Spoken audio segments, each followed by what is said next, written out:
آقا سلام علیکم. اومدیم روستای افجه. خیلی به تهران نزدیکه ولی یه روستای خیلی خوبه. مردمش خیلی باحالن. واقعا خوبه. حالا اینجا که ما هستیم اگر خواستید بیاید میاید داخل افجه به سمت ورودی جاده برگ جهان. یه ورودی داره که حالا یه نگهبانه هست مبلغ ورودی میگه. همین با اومدیم اصلا 30,000 از همون.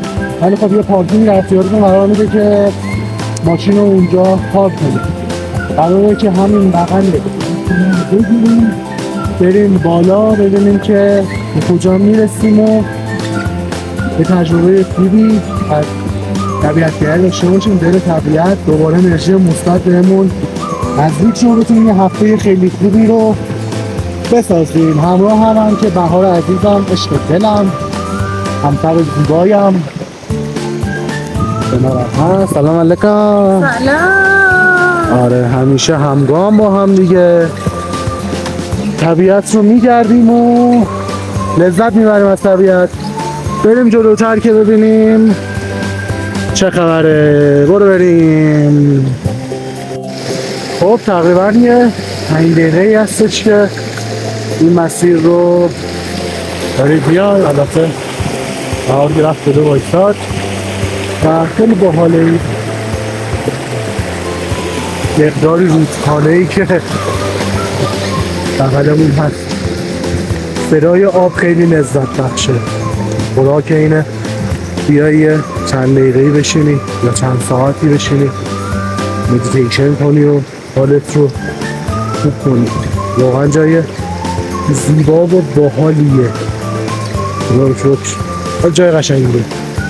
خیلی جای قشنگ و باحالیه. بهار خیلی من دفعه چی جوریه جاش؟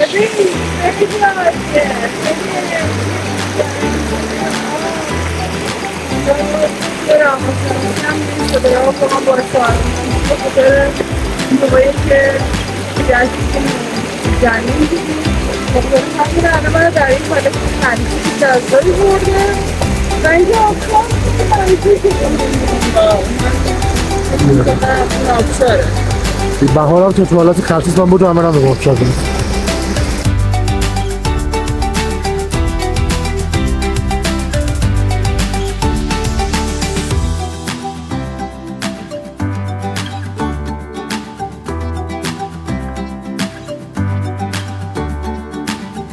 بعد از اینکه به نیم ساعت چهارده مسیر رو داریم میاییم بالا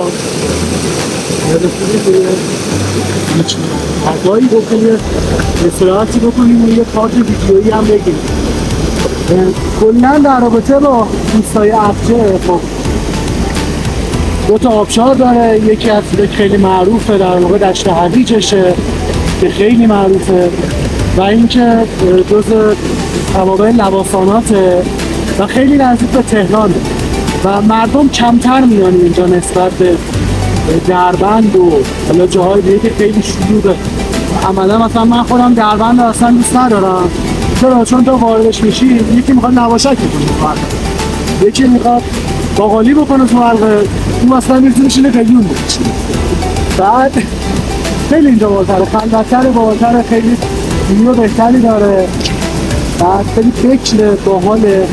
آفتاب خیلی تو چش رو در میاره. ولی اینکه خلوت و اینا خیلی خوبه. ولی یه بدی که داره اصلا نظافت رو مردم اینجا رعایت نمی‌کنن و عملا هر چیزی اینجا هست. 45 دقیقه، نیم ساعت، 1 ساعت حالا ما داریم میتونیم میاییم بالا. روح آبلی افتاده وسط چیز. ما میخوایم چون بدیم؟ آره اگه بگیره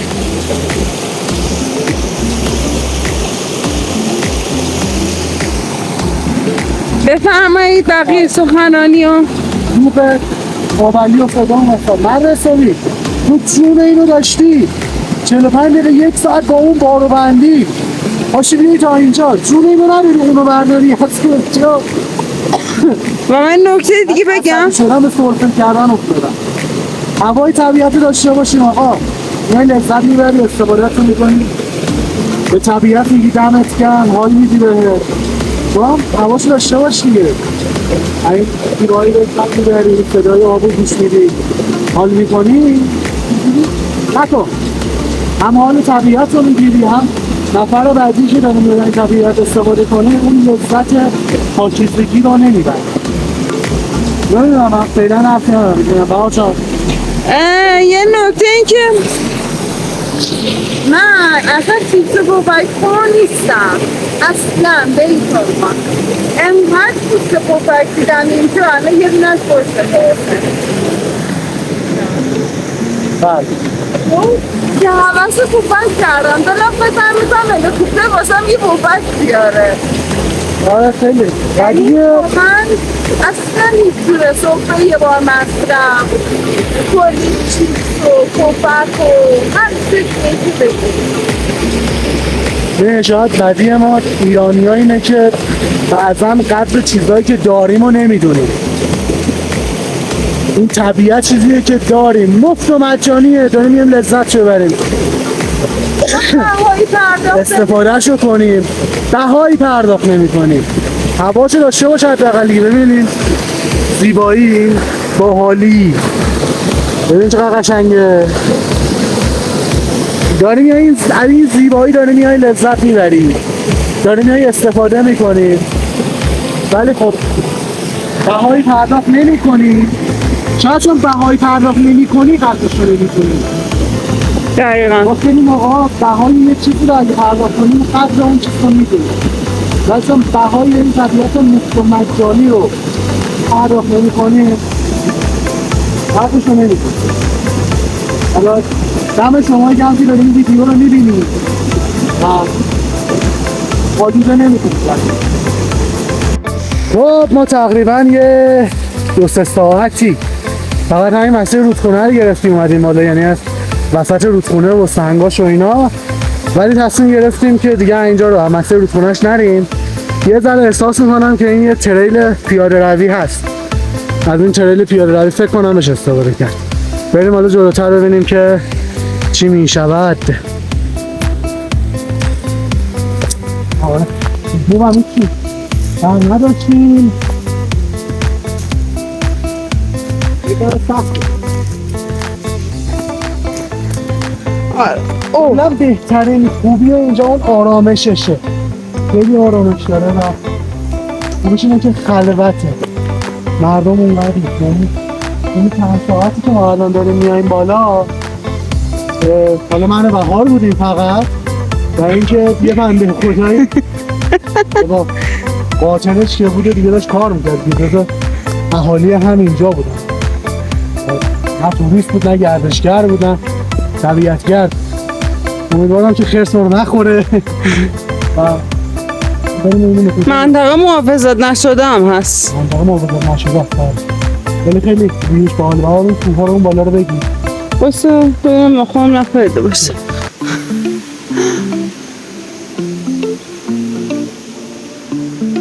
فیوره جای خیلی باحالیه. حالا من جورونه از بهار میگیرم که مسیر رو من نمیخواد کامل ما کنار هم میریم و شما هم از زیبایی های این مسیر لذت ببرید.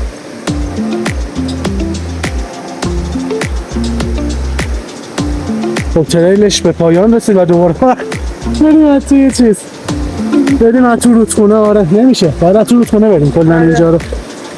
خب سخته دیگه توی بدرود بگیم الان. آره بدرود بگیم تو بریم بالاتر و دوباره حالا یه شات فیلم برداری داشته باشیم. خیلی سخته توی مسیر پیاده روی و رودخونه‌اش بشه فیلم برداری کرد. با سفری که امروز داشتیم ما قصد داشتیم که در واقع مسیر رودخونه افجر رو بیاییم بالا و تا خیلی مسیر خوبش هم آمدیم بالا، تقریبا 2-3 ساعتی بلکه هم بیشتر 4 ساعت دقیقا تا هم نگفتیم را بودیم اومدیم بالا. یه ذره چالش داره اوکیه ولی میتونی راحت بیای، اونقدر سخت نیست. حالا در صورتی که الان هوا خیلی خوبه، آفتابه و بارونی و چه میدونم برفی و اینا نیست، وسط زمستون نیست، فصل مهر در واقع برج مهر و راحت بود آب و هوا. اومدیم خیلی خوب بود. خب ببین افچه 2 تا در واقع 3 تا جای دیدنی باحال داره. یه دونه دشت هویجشه، یه دونه خود آبشار افچه است، یه دونه هم آبشار موآبه. خب مسیری که ما امروز اومدیم ما اصلا قصد نداشتیم که سمت این 3 جا بریم و عملا فقط قصد داشتیم که مسیر رودخونه‌ش رو حالت یک تریل پیاده روی بیاییم بالا و خوب بود، خیلی لذت بردم، اوکی بود.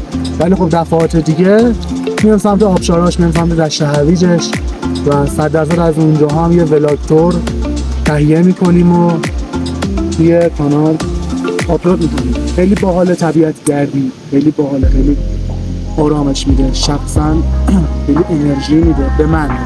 نمیدونم شاید یکی با طبیعت انرژی نگیره، یعنی من خودم با طبیعت خیلی انرژی میده، خیلی در انرژی مثبت میده و باعث میشه که این یک هفته‌ای که قراره طی کنم دوباره رو خیلی خوب شاید بهارم خودش احتمالاً همینجوریه.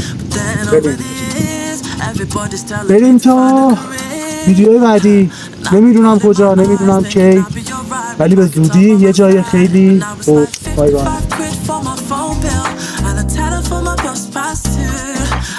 I could go back and tell myself that life is gonna hit you hard.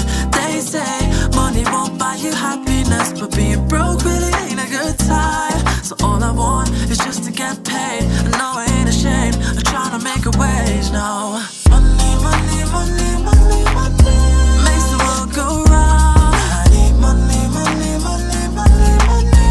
Money got me feeling down. They said go and chase your dreams, but never told me that I have to wake up. I need money, money, money, money, money. Somebody tell me where we go wrong, 'cause nowadays it's like I gotta pay to breathe.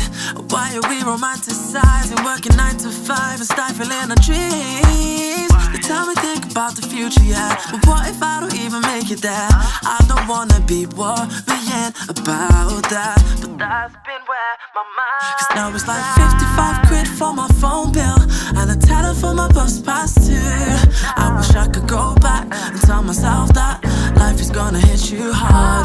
They say money won't buy you happiness, but being broke really ain't a good time. So all I want is just to get paid, and no, I ain't ashamed of trying to make a wage. No, money, money, money,